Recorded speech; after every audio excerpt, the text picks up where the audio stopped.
Hey everyone, so the two apps that I downloaded, one is called Mood and the other is called Self-Checkout.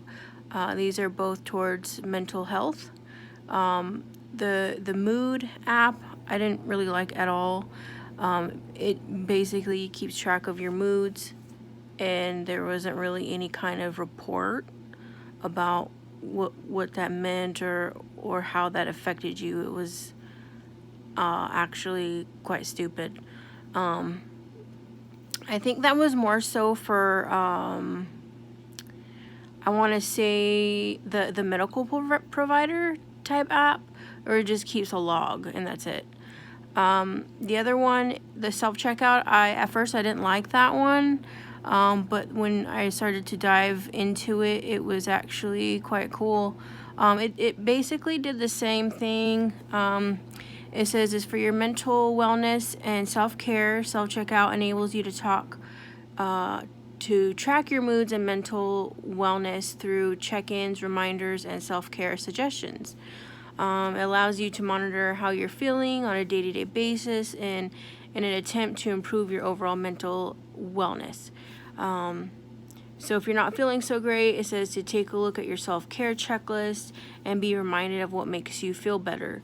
So what I observed was so you log in your moods, but with the moods comes triggers.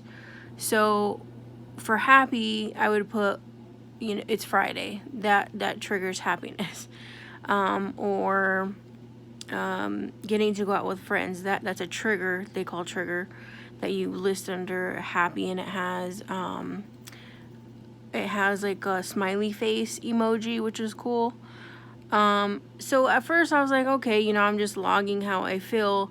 But what was really cool is it had like a pie chart, a pie graph at the end of the day or even the week or the month, and you get to assess all your moods. And it really opened my eyes because some of these small triggers can make huge differences by the end of the week or the month or the day. So it really shows you and focuses and allows you to focus on your mental health. And if you there's it comes in like percentages. So if you're like 50% happy during the day and then 30% this and that, it's interesting to see that in front of your face. Of course, we'll have feelings. We know how we're feeling. But when you get to track it and actually see it in front of you and how you've been feeling, if when you see it, you can change it and you can do something about it. If it's, if that day you're feeling more anxious or that week or month. So that I really did like about it. And let's see. There wasn't really any cons with that, except for one of them was it was real easy for me to accidentally delete the triggers in like one of the categories. I deleted all of them on accident, and I had to redo all of them. But that's pretty much the con. I think this app is definitely more for like the patient, for yourself to keep track, and I thought it was really, really cool.